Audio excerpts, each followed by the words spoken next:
Hello, welcome to chapter 28, the first part, the male reproductive system. So we're going to go through all the parts of the male reproductive system and how the male reproductive system works to produce sperm and the pathway that sperm travel. So in the male reproductive system, the gonads in males are the testes, females are the ovaries. Gonads are the organs that produce gametes. The male reproductive system has a lot of different ducts. These ducts store and transport these different gametes to their final destination.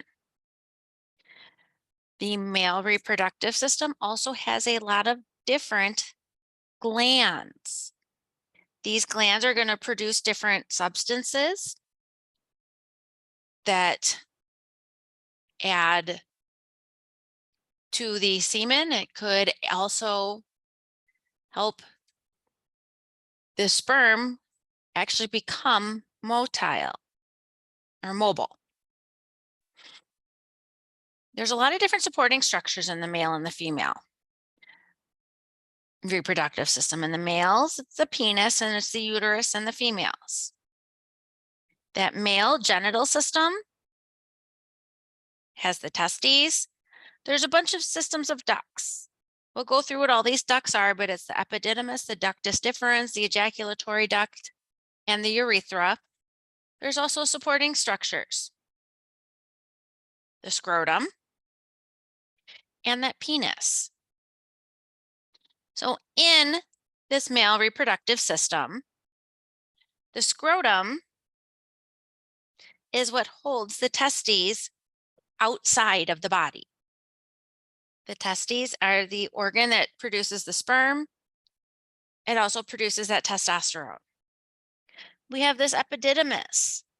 This epididymis wraps up and around the testes. We have this ductus deferens that is going to come over, run through this seminal gland. We have, here's where this ductus deferens empties into this ejaculatory duct inside of the prostate. This whole thing below the bladder here is that prostate that was mentioned in the urinary system. Here we're looking at it again. We have that prostatic urethra, that membranous urethra. Then we go down to the spongy urethra. We have other glands. We have these little glands that sit just below that prostate gland. Those are the bulbourethral glands. We have different muscles in the penis, the corpus cavernosum penis and the corpus spongiosum. These are all helping to make this male reproductive system work. So here we can see it all on a cadaver. All of these different portions and part of the reproductive system in a male. So let's start with the scrotum. We're going to start and make our way up and around and through our reproductive system. So that scrotum supports, it holds the testes outside of the body. We have this scrotal septum that's going to divide the scrotum into two parts. Each side has its own testes inside. There is a muscle in part of this septum that is known as the dartos muscle. We also have the cremaster muscle that each testes is associated with. reason why the testes sit outside of the body is because for sperm to produce, they need to sit 2 to 3 degrees below your core body temperature for optimal production. The only way to get this is by having these testes sit outside of the body. When it's cold outside, the cremaster muscle and that dartos muscle, they contract. They pull those testes up closer to the body to get more heat.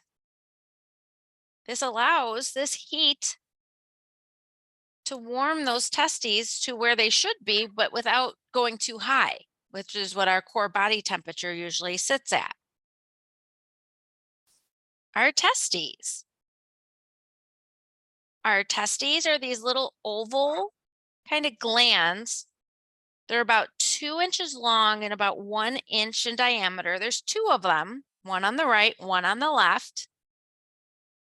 When these testes first start to develop, they actually develop all the way up by the kidneys. They will eventually start to descend down into that scrotum. Usually by the latter half of those 7 months of fetal development is when they start to take that trip from those kidneys all the way up by the ribs, all the way down into the scrotum. Part of the testes, they have what is known as the tunica vaginalis. This is a membrane that kind of covers those testes. We keep, or if there's an accumulation of fluid in this tunica vaginalis, it is called a hydrocele. It could be because of some sort of injury to the testes, could be because of inflammation to the testes or that epididymis. It does heal on its own. The next layer is that tunica albigina. This is this internal layer. And it actually forms that septum that's going to divide the testes into different compartments or lobules.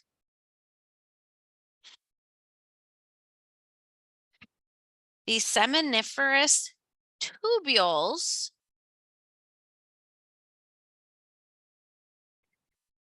each of these seminiferous tubules has 200 to 300 lobules. And there are these tightly coiled tubules where sperm gets produced. The place where the process of sperm generation is known as spermatogenesis. And that is happening in these seminiferous tubules of the testes.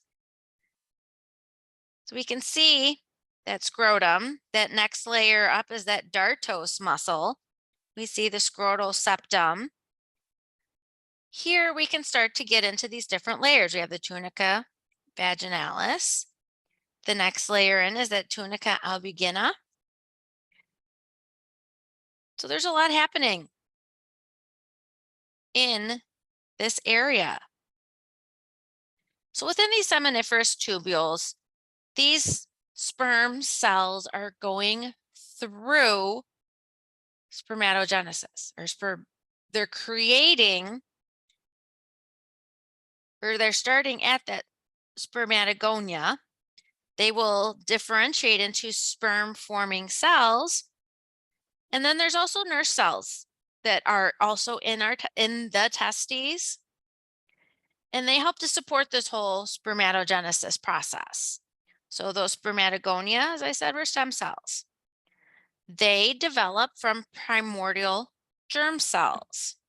So they're going to come from this umbilical vesicle,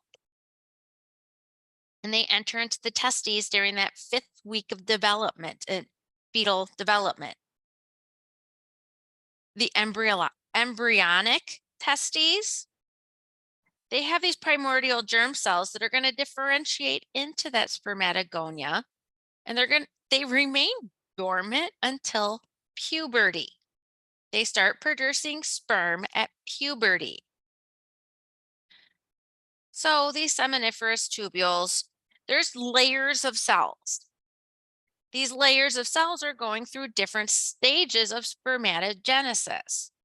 So we start with those primary spermatocytes. They turn into secondary spermatocytes, which will turn into spermatids, which turn into sperm. After these sperm have been created, they get released into the seminiferous tubules.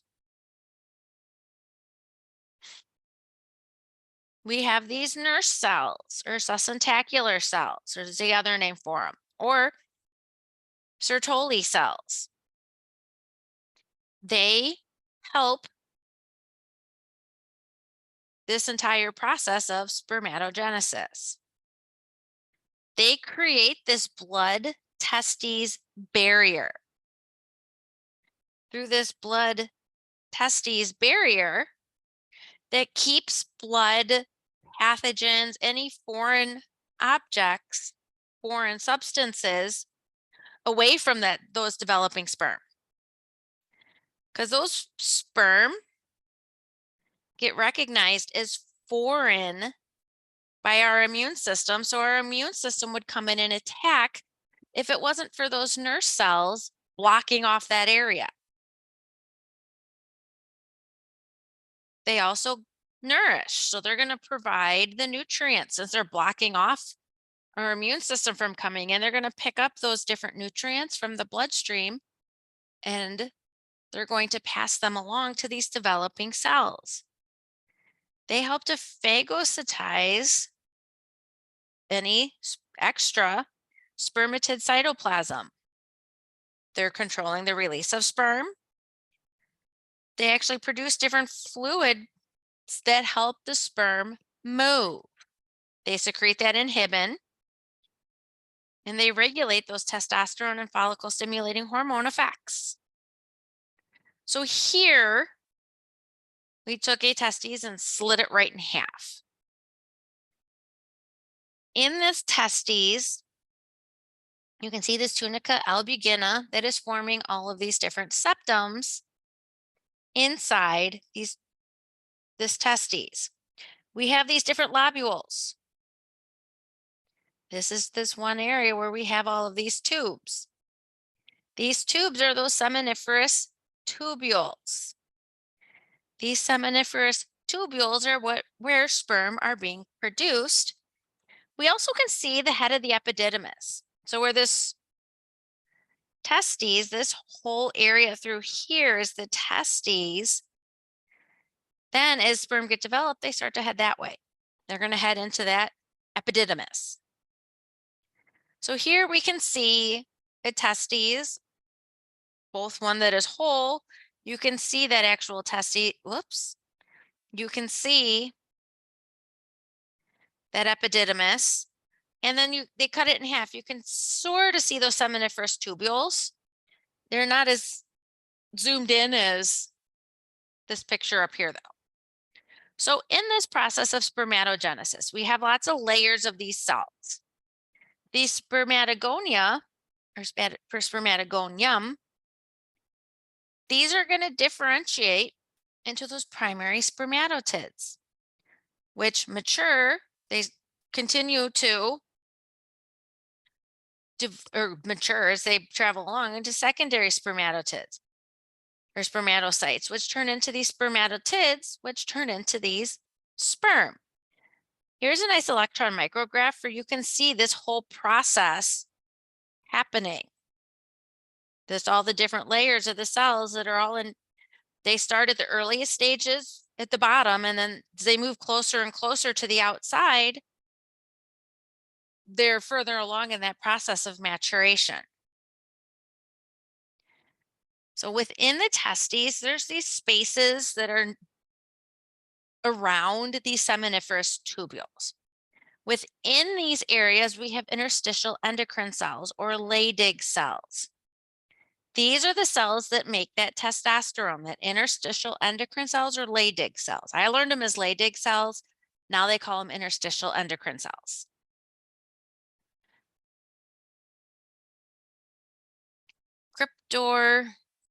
Cryptorchidum.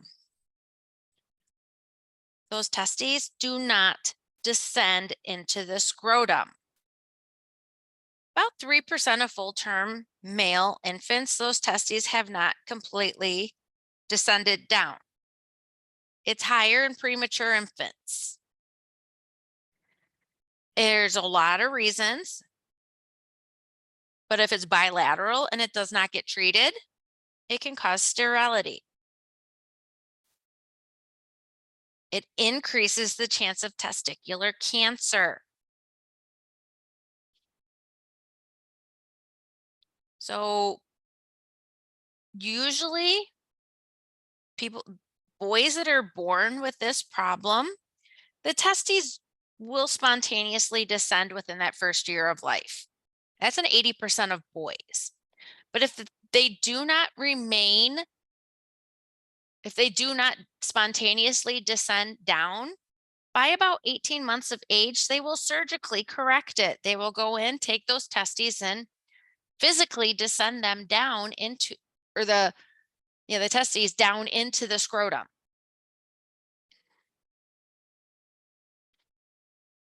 Spermatogenesis, the process of sperm starting the process to being fully matured, takes 65 to 75 days to occur.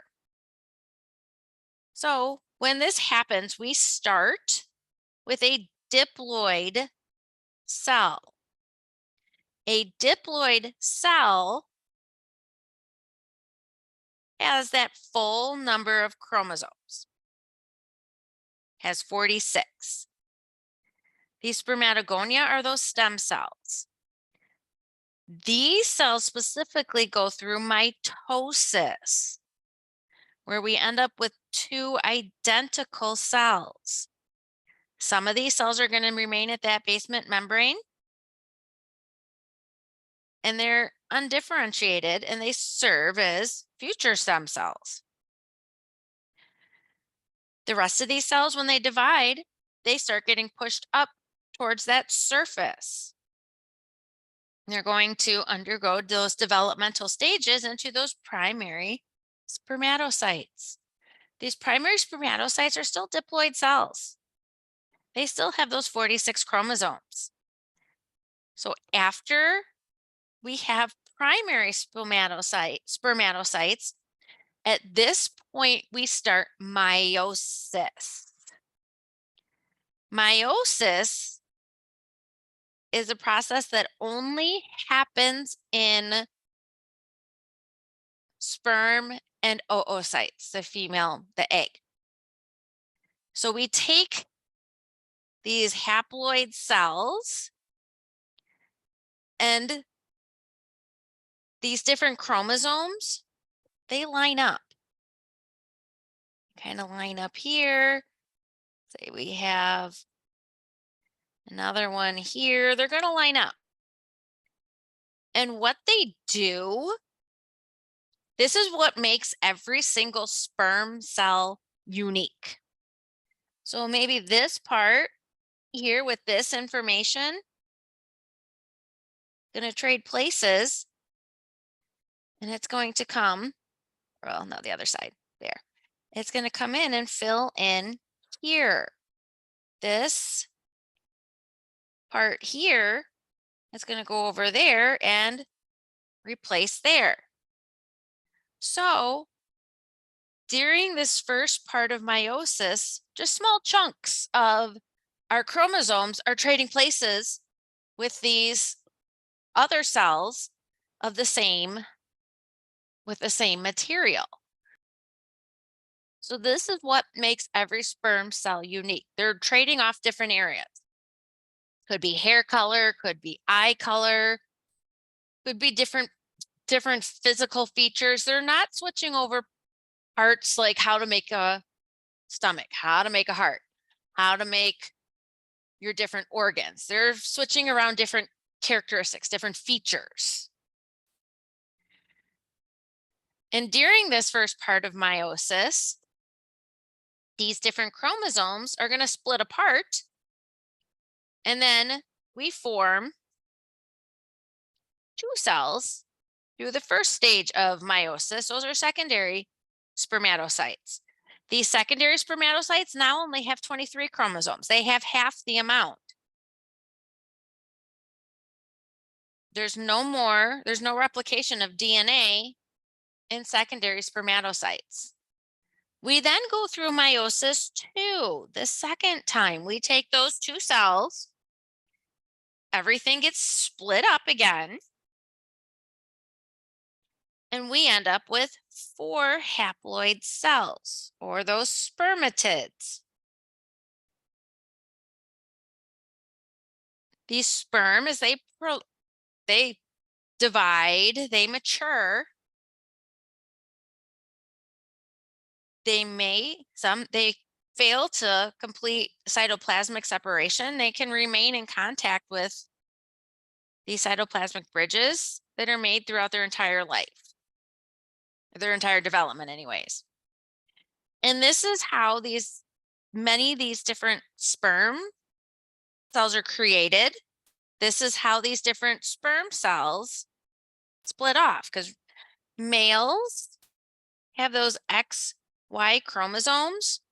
So when these different processes of meiosis are going along, those X and those Y chromosomes get split. That is where, out of every 4 sperm that are made from one spermatogonia, half of them are going to be for female. They're going to have the X chromosome. The other half are for male, for that Y chromosome. X chromosome is a lot larger than males, or than the Y chromosome, because that X chromosome it can carry genes for that spermatogenesis that are not found on that Y chromosome. In this final stage of spermatogenesis, these spermatids, these haploid, they're haploid now because they only have one set of chromosomes instead of 2, they're going to mature into sperm. There's no more cell separation at this point. Each spermatid becomes a single sperm cell.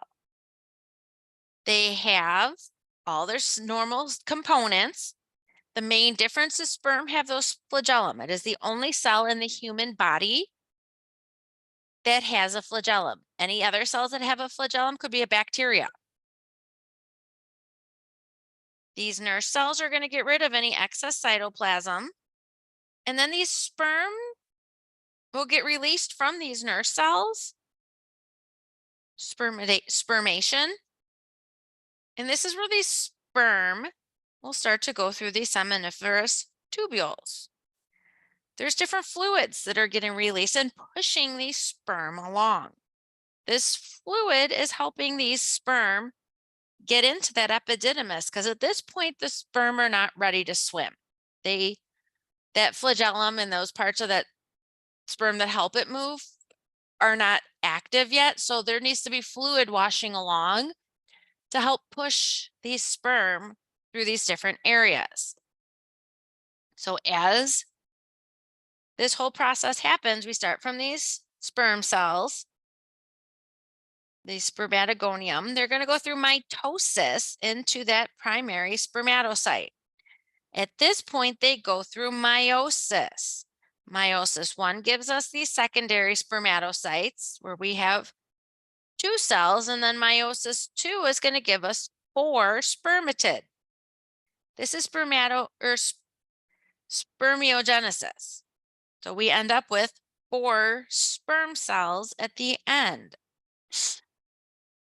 Every single day, about 3 million sperm complete the process of spermatogenesis. They're going to have specific features that help them actually penetrate an oocyte. So it helps them to get into that actual oocyte. So they have a head. At the top of this head, they have this acrosome. This acrosome is a vesicle that has a bunch of enzymes in it. These enzymes found in this acrosome specifically help this sperm penetrate that oocyte and fertilization to begin. The next part down, we have a neck, which gives way to this mitochondria. This whole area is filled with mitochondria. We have a middle piece. We have, as part of the tail, we have this principal piece, and then we have an end piece. These are all different areas that are going to help sperm move eventually. Once sperm get ejaculated, they usually can live up to about 48 hours. Past that point, they can no longer survive in that female genital tract. Before they get washed out, they get attacked by the immune system. It's more likely they usually get washed out. So there's different hormones that are going to control the formation of sperm. So once puberty hits in a male, this is where gonadotropin releasing hormone starts being released out. This stimulates the gonadotropic cells in that anterior pituitary chain reaction. That causes luteinizing hormone to be released. Luteinizing hormone stimulates the secretion of testosterone. Testosterone is a hormone that comes from cholesterol, so it's lipid soluble. So it will enter inside of these cells that secrete out, those Leydig cells that secrete out testosterone. It is controlled by a negative feedback. So testosterone suppresses the secretion of luteinizing hormone, and it suppresses the secretion of the gonadotropic releasing hormone. Enzymes are going to convert testosterone into its active form, dihydrotestosterone, DHT. This is the active form of testosterone in males. We secrete it out as testosterone, it gets converted to that dihydrotestosterone. So this whole process, that chain reaction, that gonadotropic releasing hormone that causes that luteinizing hormone to be released, which causes the secretion of testosterone. Enzymes come in and cause this testosterone that's being released to turn into dihydrotestosterone. This causes spermatogonia to mature. Follicle stimulating hormone. It works to also stimulate spermatogenesis. Follicle stimulating hormone and testosterone are going to work synergistically. They work together on those nurse cells. Those nurse cells will then secrete androgen binding protein into those seminiferous tubules, which will be around those different spermatogonia. These androgen binding proteins, they bind to testosterone. They need to keep the levels of testosterone high. So testosterone is what stimulates those final steps of spermatogenesis in the seminiferous tubules.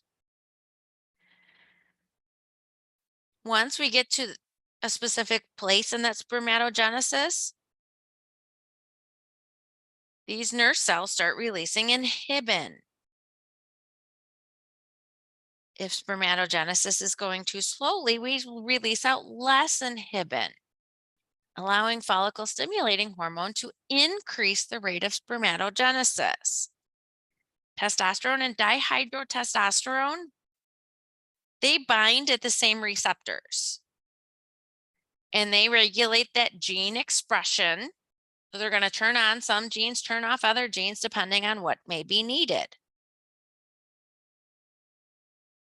So testicular function prenatally, during prenatal development, testosterone actually stimulates those male pattern of development. That genital system, the descent of the testes, testosterone being secreted by that infant is causing this, or that fetus. Dihydrotestosterone is going to stimulate the development of the external genitals. Testosterone gets converted to estrogens in the brain. And this actually helps to develop regions of that brain. So at puberty, testosterone and dihydrotestosterone start the development and enlargement of those male sex organs. It develops those different masculine sexual characteristics. These are traits that distinguish a male from a female, but they don't play roles in reproduction. Like those wider shoulders, narrower hips, facial hair, chest hair, hair on other parts of the body, thickening of skin, sebaceous gland secretion, enlargement of that larynx, which causes the deepening of the voice. The development of sexual function, those different androgens, so testosterone, that dihydrotestosterone, they're going to play a role in that male sexual behavior.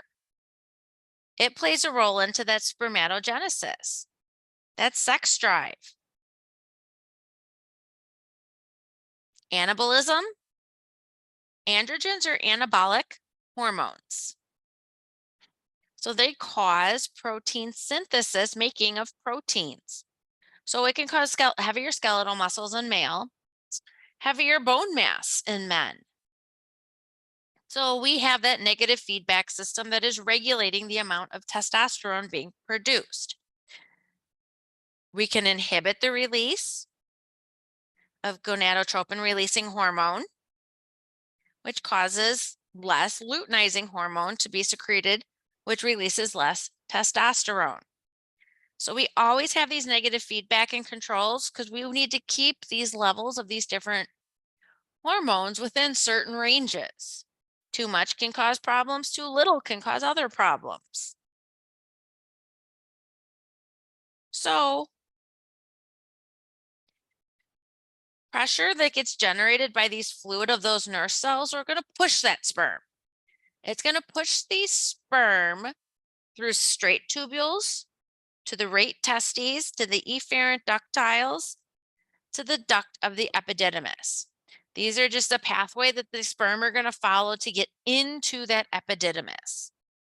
That epididymis is the next organ in the pathway of that sperm are going to go through. This epididymis is it's a kind of a comma shape that follows along the outside of that testes. And it has the duct of epididymis. Just a bunch of tightly coiled ducts. There's different parts. We have the head, which is what joins with the testes. We have the body, and then we have a tail at the back end. The tail continues as the ductus deferens. The amount of ducts that are in this epididymis can reach 10 to 13 feet long. They are pseudostratified columnar epithelium. And then they also contain this stereocilia that helps to move this sperm along. It's also an area where sperm that do not get ejaculated out will get reabsorbed. The body will reabsorb the sperm that they're making. The epididymis, its role is sperm maturation.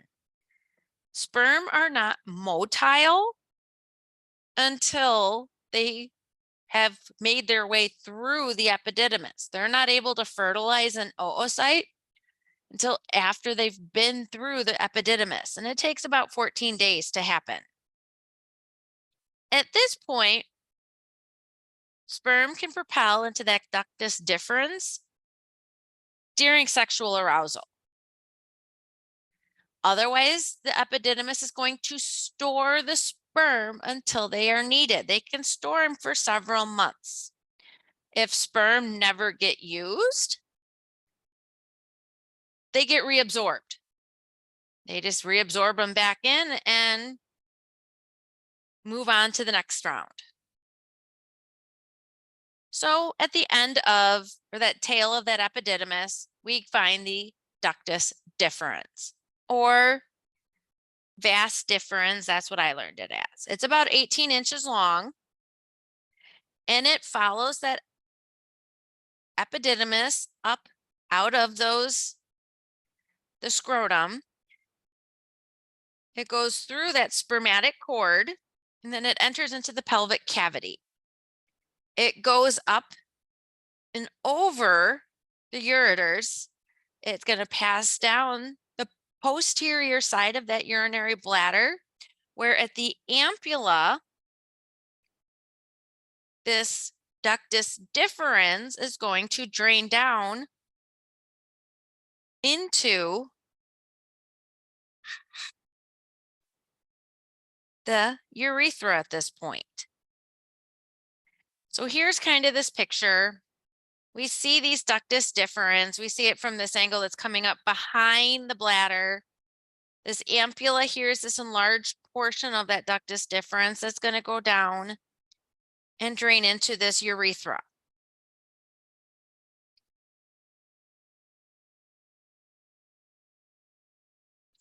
Again, we have pseudostratified columnar epithelium. In this ductus deferens, we have muscle layer. These muscles are helping to push the sperm along. We use peristalsis, those peristaltic contractions, to push those sperm along during sexual arousal. Again, the ductus deferens can store sperm. It can reabsorb sperm that are not used. So that's spermatic cord. This is a supporting or accessory type of structure that kind of comes out of the scrotum up into that kind of pelvic area.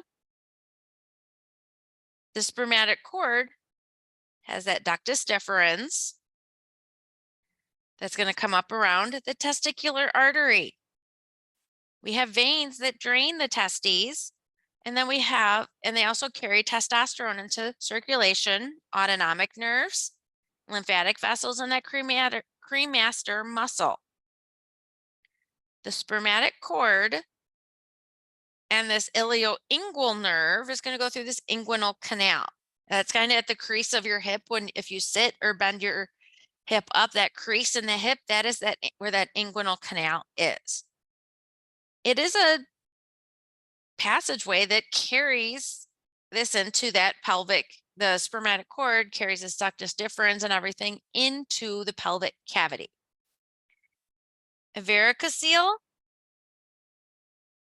is where that scrotum swells, and it's because of dilation of the veins that are going to drain those testes.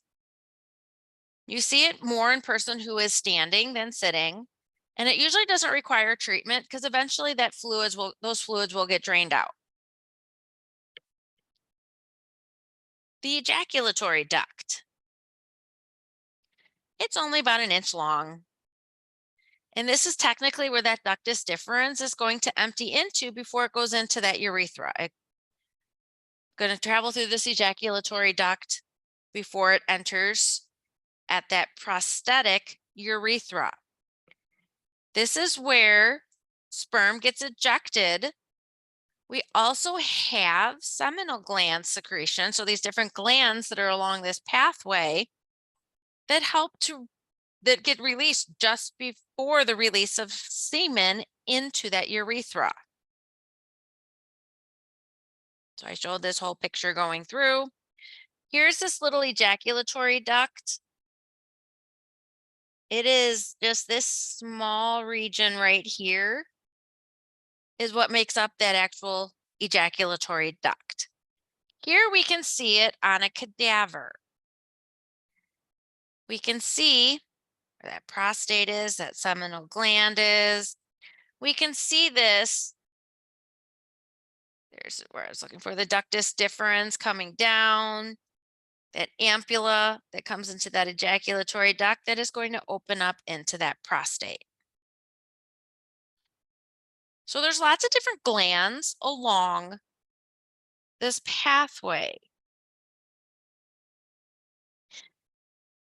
These glands, we have these seminal glands. They secrete a seminal fluid, and what it's doing is it neutralizes the acidic female genital tract. The female genital tract is pretty acidic to try to kill off any foreign substances that may come in. It also has fructose in this seminal fluid. The fructose is for ATP production by those sperm. Seminal glands, the seminal fluid, helps sperm move. It helps coagulate semen after ejaculation. The prostate gland, another one. It secretes this prostatic fluid, which is a milky, kind of acidic fluid, but it has enzymes. These enzymes break down different clotting proteins from those seminal glands. We'll go through how these kind of work counteracting each other here shortly. We have the bulbourethral glands. And again, they're secreting this alkaline type of fluid because we need to get rid of that acidic environment in the urethra. The male urethra this time. So this mucus is going to line that urethra and the tip of the penis during sexual intercourse. That is all coming from these bulbourethral glands. Now the urethra. The urethra is actually a shared system with the urinary tract and the reproductive system. It passes through different areas and they have different names for where they pass through. The prostatic urethra is found in the prostate. The membranous urethra is what passes through that perineum. So that pelvic floor, that bottom part of the pelvis, that thin area between the inside of the pelvic cavity and outside of the pelvic cavity, that is that membranous urethra. The spongy urethra. This is what goes through that corpus spongiosum of the penis. And then that external urethral orifice is that end, that opening at the very end. It's a little bit of an enlargement before the end, at the end of the penis. So let's go into what these glands do a little bit more here. So these seminal glands,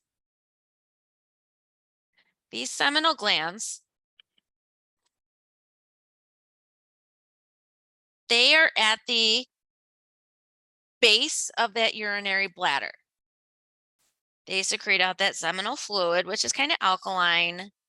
It has fructose, it has prostaglandins, and it has different clotting proteins. It is alkaline because we need to neutralize the female genital tract. We also neutralize the male urethra. Sperm, if it's too acidic, they die. So we need to neutralize that out. And that ATP is for sperm production. These prostaglandins are going to help those sperm move. So those flagellum, it helps us activate the flagellum. It also stimulates smooth muscle contractions in the female genital tract, these prostaglandins. These clotting proteins allows semen to coagulate. So it turns more into kind of like a solid instead of that liquid. We think that these proteins, these clotting proteins that allow for coagulation is what keeps the sperm from leaking out of the vagina after ejaculation. The seminal glands, their seminal fluid makes up about 60% of the volume of semen. Prostate. That prostate sits underneath the urinary bladder, and that prostatic urethra goes right through the middle of it. It'll start to increase in size from birth to puberty. Then it starts to expand pretty rapidly until about 30 years old.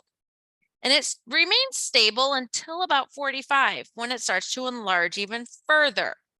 And if this happens, it can actually enlarge and it will go push in on that prostatic urethra, which can interfere with urine flow.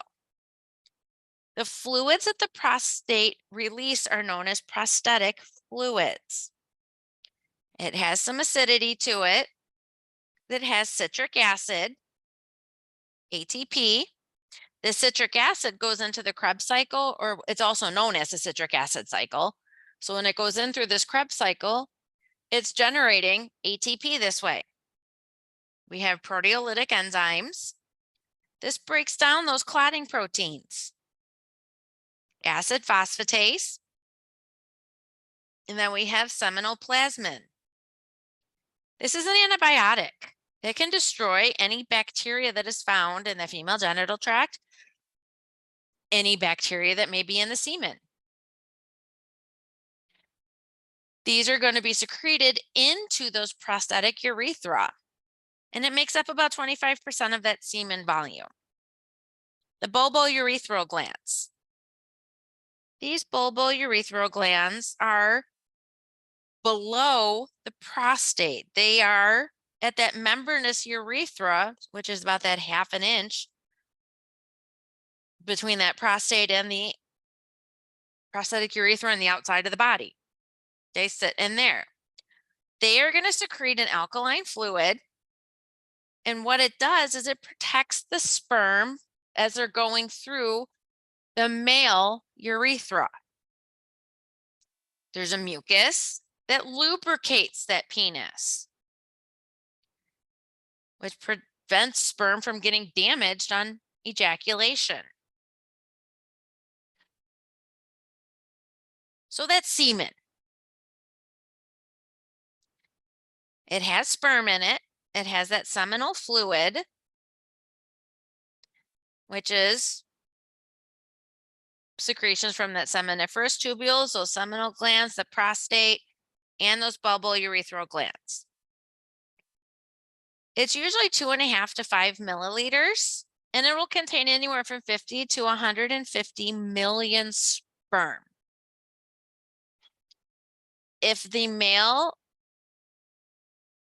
secretes out less than 20 million sperm, this is when males can be categorized as infertile. There's not enough sperm available to fertilize that oocyte.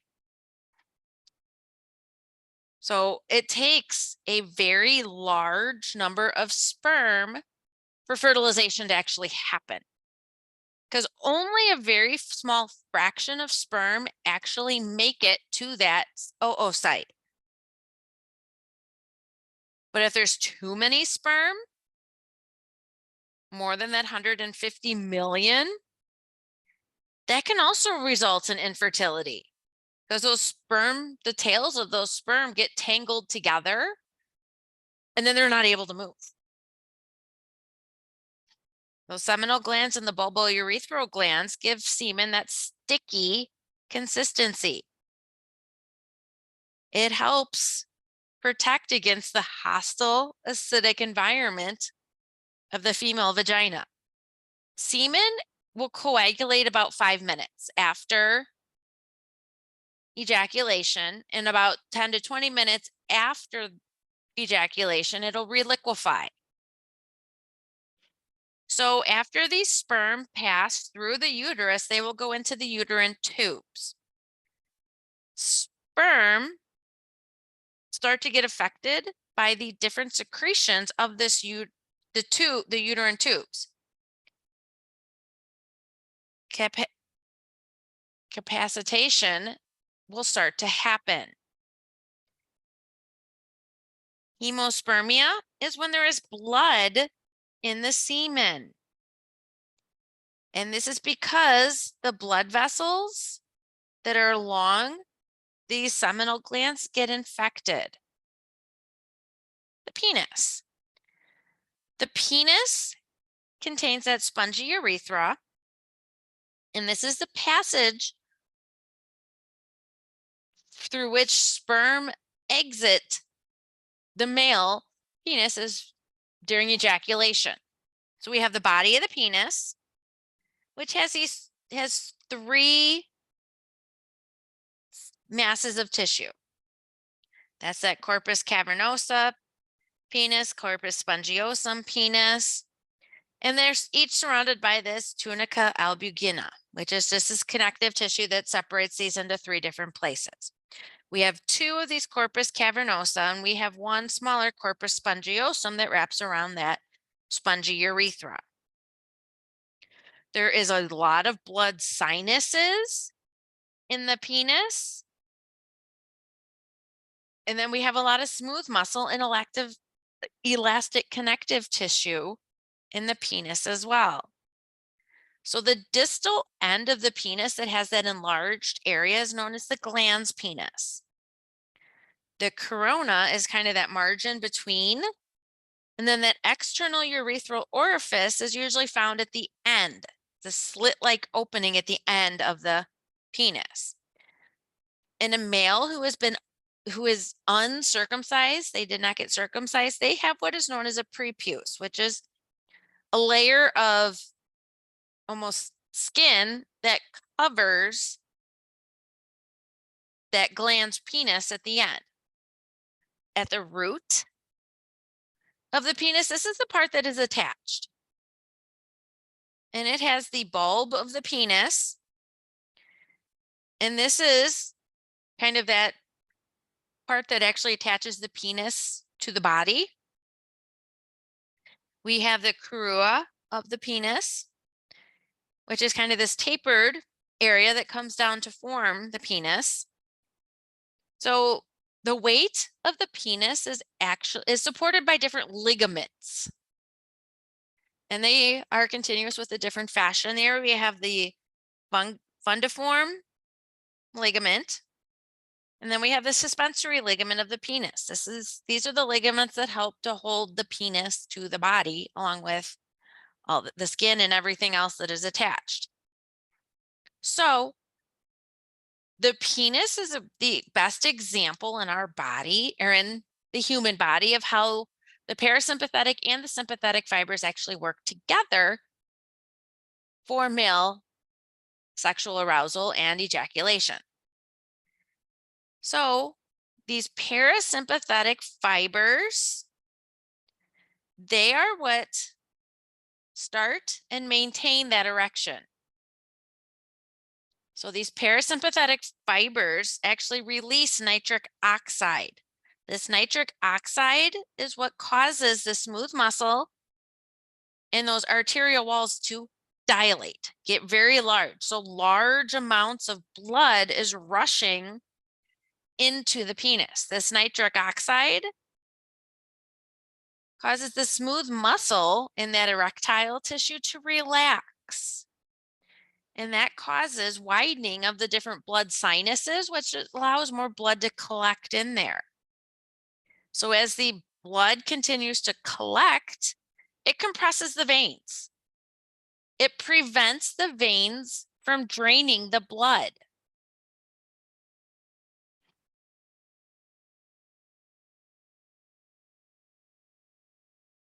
So this picture, you can see this corpus spongiosum, and then these two corpus cavernosa of the penis, and they're surrounded by these different connective tissues. You can see the opening is this spongy urethra. Here's another view. We can see this prostate. You see this prostatic urethra. Here are these little bulbal urethral glands, these little tiny glands down here, before we get to the root of the penis, which is what holds the penis to the body. On the body of the penis, we have the corpus cavernosa. The corpus spongiosum is what surrounds that urethra. Here's this glans penis with the prepuce at the end. Here's that external urethral opening. Here we can see a lot of the different blood vessels that make up the penis. There's deep arteries. There's a lot of these different arteries in here. These arteries and these areas just get so large that they kind of close off those veins. So when that penis is erect, those veins are, those arteries and all that muscle is preventing those veins from draining out the blood. Here we can see what it looks like on a cross section of a cadaver penis. You can see all these different arteries and veins. You can see this corpus cavernosa, this tunica albugina, which wraps around all of this. You can see the corpus spongiosum.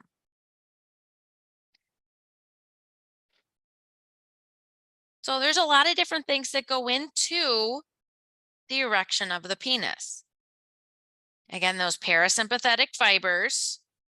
We also have that limbic system in the brain, that hypothalamus that is contributing to all of this. Circumcision. Circumcision is where the prepuce gets removed. They tend to do it right after delivery of a male baby or within a few days. It is done for social reasons. It is done for cultural, religious reasons, and it can be done for medical reasons. Because there's the skin, it can move up and down on a circumcised penis. It can go over that prepuce. You can actually fold it back down, and different things can actually get trapped in there. So for medical health reasons,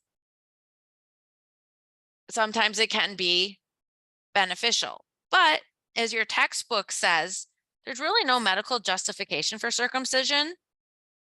Some feel it has those benefits because it can lower urinary tract infections. It can protect against penile cancer. It can lower the risk of sexually transmitted diseases because those diseases can get in between that prepuce of the penis and that skin. There's lower rates of HIV infection in circumcised men too. Priapism is a persistent, painful erection that does not involve sexual desire or excitement. It can last several hours. It usually has pain and tenderness involved, and it's usually because of abnormalities of these different blood vessels and nerves that go to the penis. A lot of times it's response to medications that are used to vasodilate. Viagra is a drug that is used to vasodilate blood vessels, and it vasodilates blood vessels that produce an erection in males. Spinal cord disorders can cause this: leukemia, sickle cell disease, or different pelvic tumors. So ejaculation. Ejaculation is the release of the semen from the urethra. This is a sympathetic reflex. The parasympathetic causes the erection. The sympathetic causes the ejaculation. This is how these two systems can actually work together. So when this happens, there's smooth muscle sphincter that closes off the bladder. We don't want urine getting in to that urethra when semen are entering, when sperm. So even before that ejaculation, there's already been these peristaltic contractions that is bringing these different sperm closer and closer. They're mixing with all these different fluids that are being released from these different glands along the way. And it helps to propel these sperm and the semen forward, which leads to this emission, or that small volume of semen that gets ejected or ejaculated out before ejaculation. The penis, the nerves that serve the penis are known as the pudendal nerves.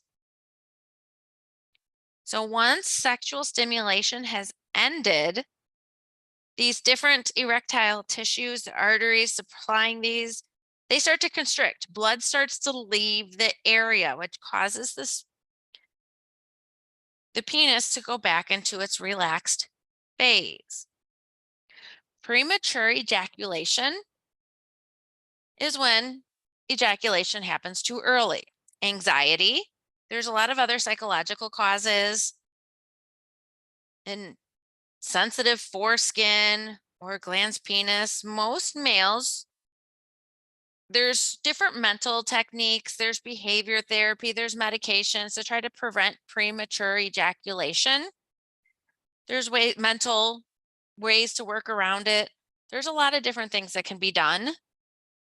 This is the end of the male reproductive system. At the end of the female reproductive system, we'll go through both male and female disorders. So that'll be in that specific lecture is where we'll go through more of this information. Thank you very much for listening and have a great day.